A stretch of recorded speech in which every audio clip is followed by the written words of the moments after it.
Yangon, them picking up the Claude here in this part of the draft will already limit the options for Falcons in terms of the mid lane in a sense. Because you'd really would want to consider a bit of more range as well in order to just reach and get a bit more access to the backlines of Yangon, but knowing that there's a potential dive with the Blazing Duet as well from a Claude, then they might be a bit more iffy to go for the stationary artillery mages that we were previously seeing from them as well, because I believe Falcons was only one of the few teams to also pick up a Farsa.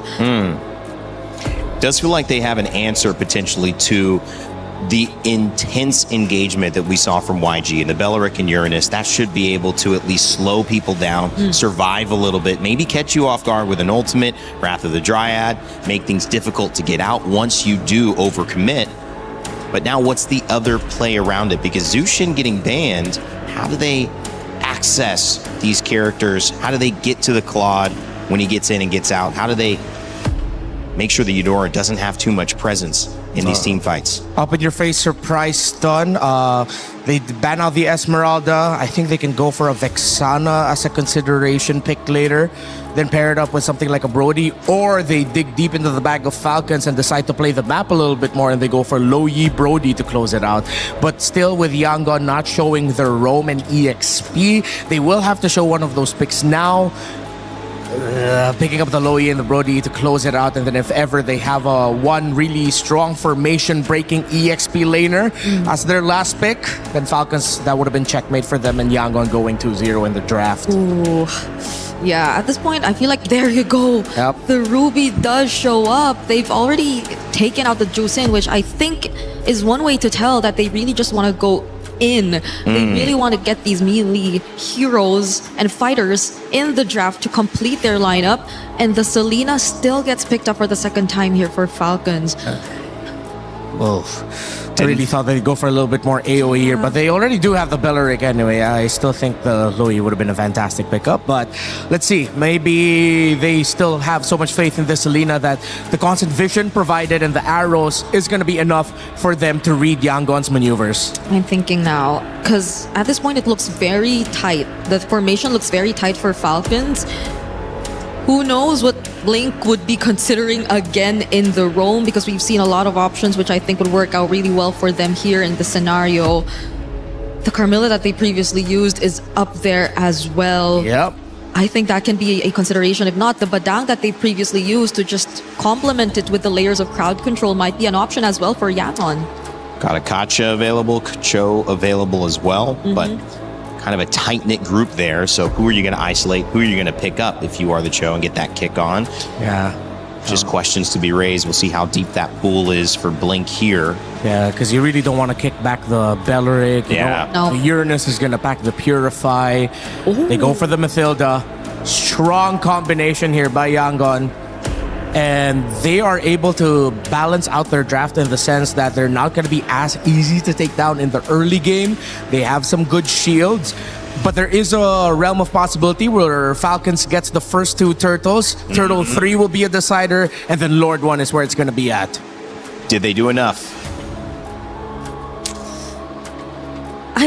At least for Falcons right now, they're not very specific in terms of their win cons in the early game. But I feel like execution-wise, I'm just expecting Yangon to still be as fast as we saw them in game number 1. The Moscow picked up for Bulletproof, Super Marco.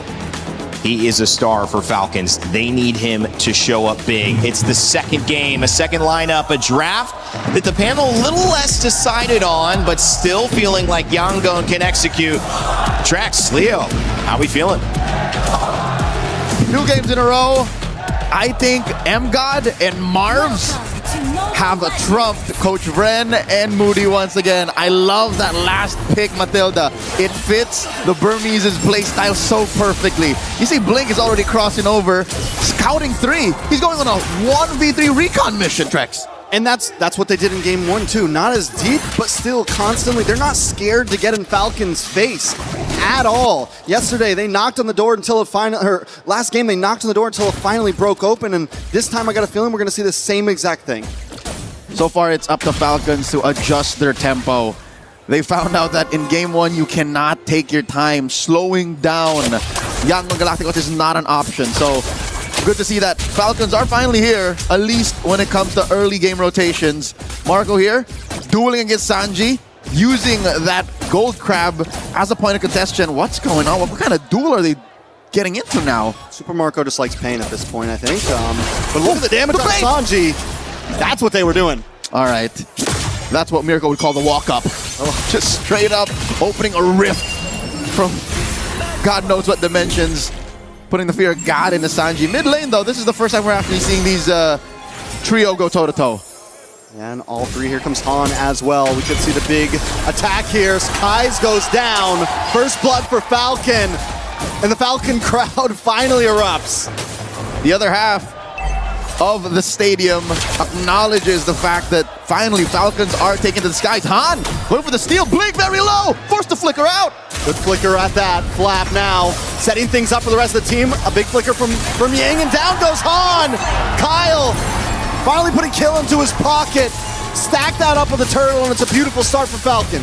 2 minutes in and 1,000 gold up. Trex, is this what Falcons was looking for?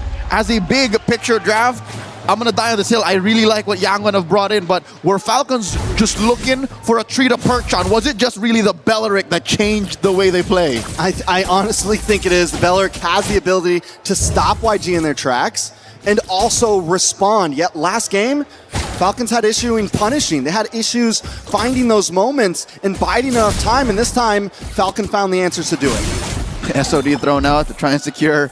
Sanji acknowledges the duel.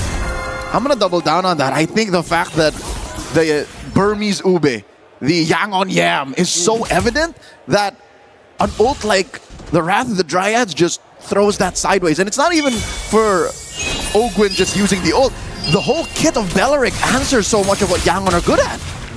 Not to mention, when it comes to the big team fights, even Sanji on this Claude is going to have some issues dealing with it. Everyone on the side of YG might have some issues. Han taking a lot of damage from Flap. Flap is in their face non-stop. Big ult comes from Kai's there, but not enough damage quite yet. Flap and Ogwin forced to back off, but Falcons in general still staying on their side of the river. They're going to threaten Han here. Oh, the flicker! Dryad comes in! Picking Han off! That one's gotta hurt. Another pick onto Han. 0-2 and 0, and we're just getting started. Already the 3 kills that Falcon scored all game 1 long has been achieved here. And forcing a BMI out of Sanji, an arrow thrown out. That's 4 members that they're sending over. It's being cornered right now, but Kais and Blinks are showing up to try to help. Falcons saw them coming. And they said, no, we'll let you have this one. We'll let you have this one for now, but look at Flap. The guy's a menace. This is one of the few things you actually gain from Uranus. Call him what you will, a brain-dead hero, very little mechanically brought to the table, but macro-wise, he's controlling that quarter of the map. The Ruby has very little to do. Ying can only hope to try and stop Flap. That's 2 free turtles going over to Falcons. Yeah, this game has taken a full mirror image of last game. Falcons with a huge lead already. We've already got items stacking in for the side of Falcon, and I'm waiting to see when Ying can actually get involved in these fights, because I think that was supposed to be one of the possible answers to what Falcon brought. It was supposed to be the same kind of response that the Belleric is giving Falcon right now, but the fact that it's stuck in the XP lane, it's not moving as fast as Flap is, they can't capitalize on it until the Yangon Yam can actually activate, until all 5 can actually group up. And I doubt it's going to happen anytime soon. Lane per lane, roll per roll. Falcons have checkmated Yangon's prior rotation. So one might say game 1 could have been a download. They were checking how much they can get away with, how far, how fast. And Falcons are the ones rotating now. 2-man, 3-man coalitions. Blazing away by Sanji. Yeah, but I think he really just wants to get rid of these minions, but he's not quite able to do it. Circling Eagle does come around, but it's more of a defense mechanism for the side of YG. They save the tower. They save Sanji. Flap continues to just dominate and say, see this part of the map, the upper quarter, that's all mine. And I think that's what's denying Yangon Galacticos their prior aggressive rotations. And they're gonna have to find a way to fight for turtle number 3, or else just fight for the late game. I'm looking at what, 14, 15 minutes in, Wrath of the Dryad here by Ogwin, forcing a response out of Yangon. There's no lanes that Yangon can call home. Yeah, this is tough for YG. The constant pressure from Falcon, and the fact that they're able to send 3 to 4 members down to this bottom lane is because of what Flap is doing in the top side. At this point, Han isn't getting orange buffs. He's being permission to get it, but wait a second, a lot of damage on Ogwin. Ogwin with sliver health. Falcons don't want to let him go down, but YG doesn't want to let him get away. Ying finally able to put a kill on the board. Bloodthirsty and bulletproof. Ying across the board prior to this series starting has had the best KDA, least deaths among all players, but now he wants some kills as well, forcing that flicker. Turtle number 3, Yangon on the board. Unless Kyle has something to say.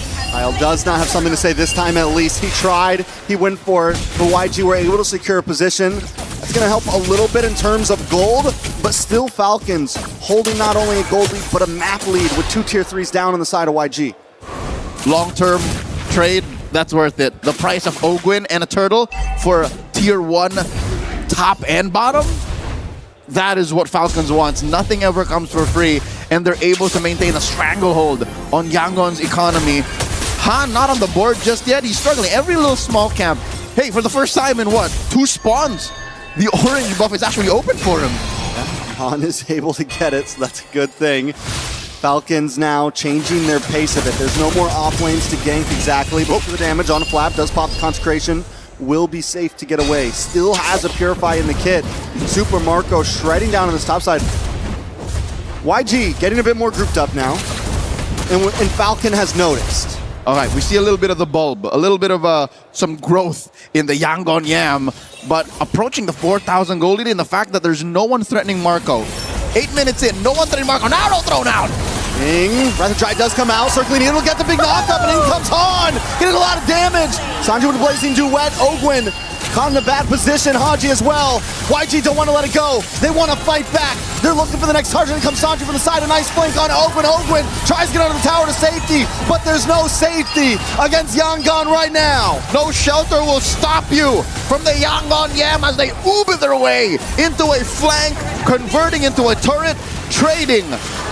Actually, 1 for 4 was it? That was an amazing response out of Yangon Galacticos. A Circling Eagle that knocks up 3, takes out 2 of their core members. And I don't think even the coaching staff, the folks in the Yangon Galacticos holding area, were expecting that fight to go as well as it did. That 3-man knock-up sets everything up. And at first it looked like YG were split up. But what Falcons didn't know is they were actually pincering.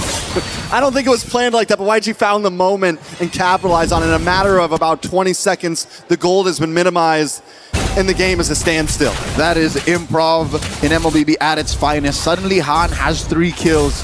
Man's got a triple in that sequence.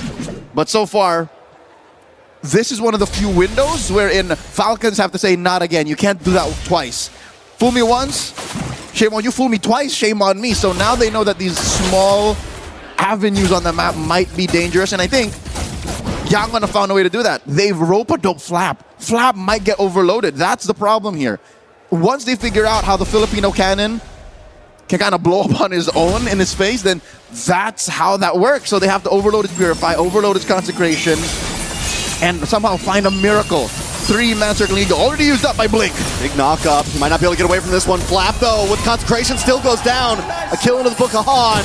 Onto the top side, though. Ogwin misses. Purifies our pop. Flicker's used. YG still wants to fight for this as Falcon remaneuvers. Watch for Kyle on the backside. Han with the engage. Able to get the iframes. Forces Super Marco away. Han looking for a target once again. Ogwin brought low. YG collapses on top of him, and down he goes. Kyle knows it's a lost cause. He can't engage. That's what I'm saying. You take down Flap, SOD thrown out. Not a good idea. You overload Ogwin, and then you deny Falcons the entry to anything else. Lord number 1 goes over to Yangon Galacticos. Falcons have to switch it up. It can't be the same thing. You have to find a way to engage off of more than just Flap. Long haul, checking that range with a jab. There has to be some straight to the face that Falcons can pull, but looking at it right now, their whole draft, I don't see it anywhere soon. There's no way that they just pick a fight from out of nowhere. Element of surprise is always going to be on Yangon's side. So now Falcon, I will say this, with the ults they have, with the skills they have, they can hold a decent defense here. And if YG oversteps their boundaries, one big Wrath of the Dryad could counterplay.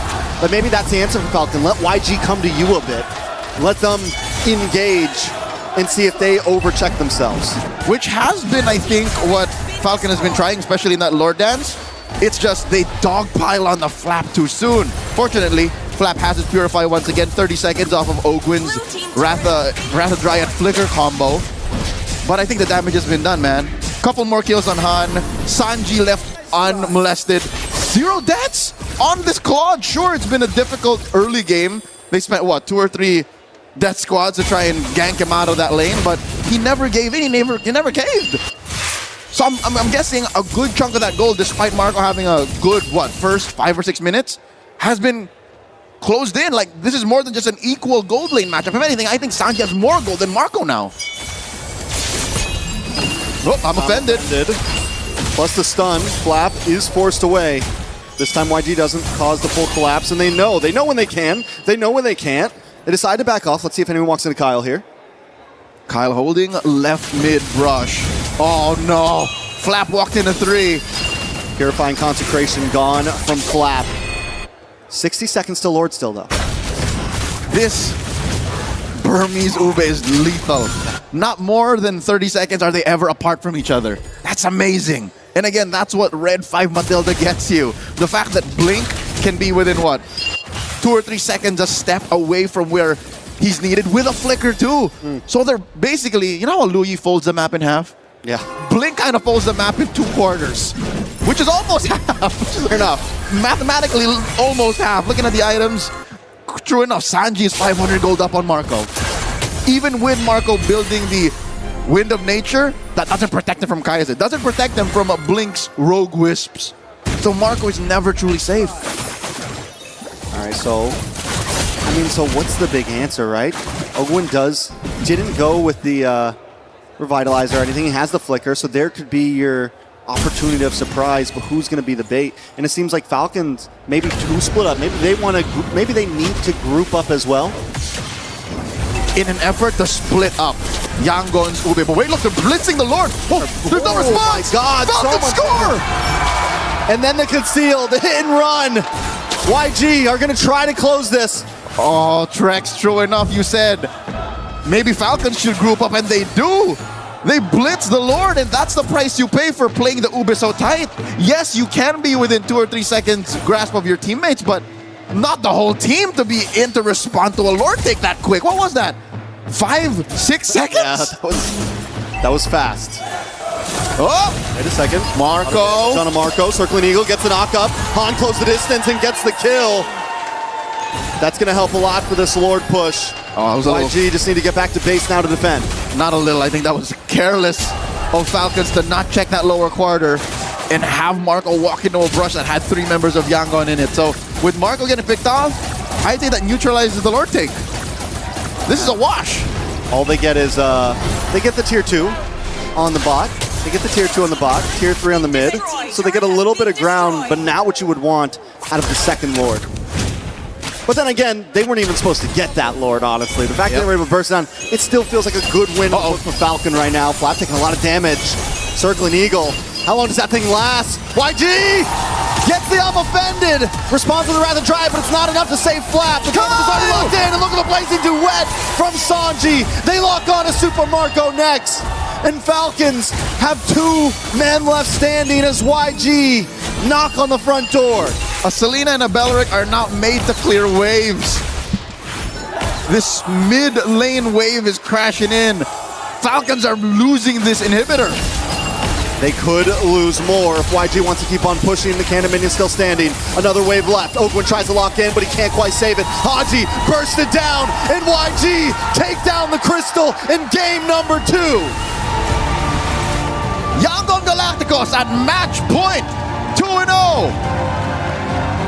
Against the M5 World Champions, against a legacy team that beat Myanmar in the M2 World Championships. Yangon are 1 game away from locking the grand finals. YG are showing right now that they have not forgotten the rivalry.